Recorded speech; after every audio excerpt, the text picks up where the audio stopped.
Le jardin au charme d'antan, le voici. Situé sur la Côte d'Azur, dans le Var, la Pomme d'Ambre, c'est son nom, arrive en 19e position de votre classement. L'endroit est pour le moins touffu. C'est un fouillis très organisé. Chaque plante a sa place. Mais pour le visiteur, c'est la jungle. Il y a 30 ans, personne pourtant n'aurait pu imaginer que ce terrain rocailleux, au pied de l'Estérel, deviendrait un jour un espace fertile et verdoyant. Jean-Philippe et Nicole en rigolent encore. Regardez, on a retrouvé une photo du terrain. C'est du caillou, vraiment très peu de choses dessus. On nous a dit qu'il était bien orienté, mais qu'on était un peu fou si on voulait faire quelque chose de ce terrain, si on voulait planter, faire un beau jardin. La terre des chantiers alentour, du compost, et voilà comment un tas de cailloux devient une terre riche sans se ruiner. Et pour donner une âme à son jardin, Nicole s'est souvenue de ses jeunes années. Quand j'étais enfant, mon père, pour améliorer l'ordinaire, il allait faire des jardins, comme on disait. Et j'ai le souvenir de ces jardins qui croulaient sous les fleurs. Il y avait les glycines, il y avait les rosiers très odorants, il y avait les seringas. Papa, c'est un jardin extraordinaire. Pour son jardin, Nicole s'est mise à collectionner les fleurs anciennes. Pour en retrouver le plus possible, elle a écumé avec un sécateur les gares, les cimetières et les jardins publics où ces fleurs étaient encore présentes. Le plaisir de la rapine ou du prélèvement, pour parler comme les chasseurs, c'est que ça coûte rien. On part avec 3 petits bouts et on rêve sur le rosier qu'on va avoir. Et c'est tellement bon.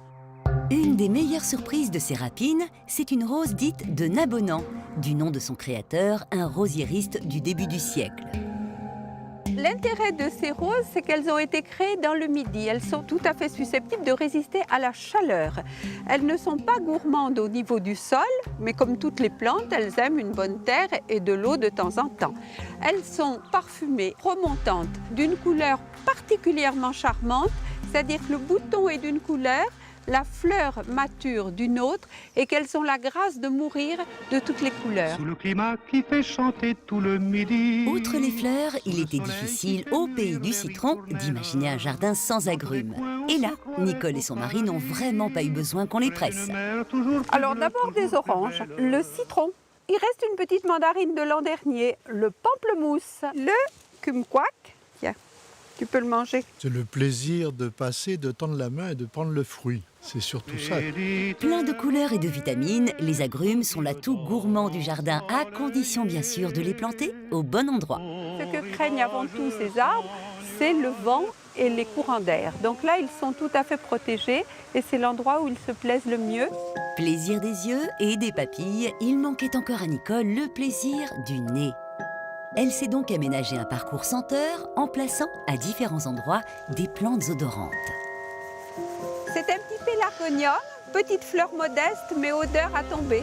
Ça sent la pomme, pélargonium à la pomme. Donc quand on le bouscule, l'odeur vous suit. Restait à offrir une touche créative à cette jungle odorante. Baignoire en fonte, vaisselle, vélo, culottes anciennes et paniers d'osier, autant de vestiges du passé détournés avec humour. On dit que c'est dans les vieux pots qu'on fait la bonne soupe. Moi, je fais de jolis totems. Donc, je mets tous les pots enfilés sur une tige à béton bien enfoncée dans le sol. Et je mets des petits pots bien garnis. Facile. Au final, Jean-Philippe et Nicole ont su transformer leur bout de cailloux en oasis de verdure qui embellit leur vie. S'ils l'ont nommé le jardin de la pomme d'ambre, c'est en référence à ces oranges percées de clous de girofle qui égayent et parfument délicatement les maisons. Pour moi, le jardin, c'est avant tout une façon de vivre. On vit autant dedans que dehors. C'est ma deuxième maison. Je dirais même que c'est ma première. Allez. C'est bien. C'est très joli. When you have gotten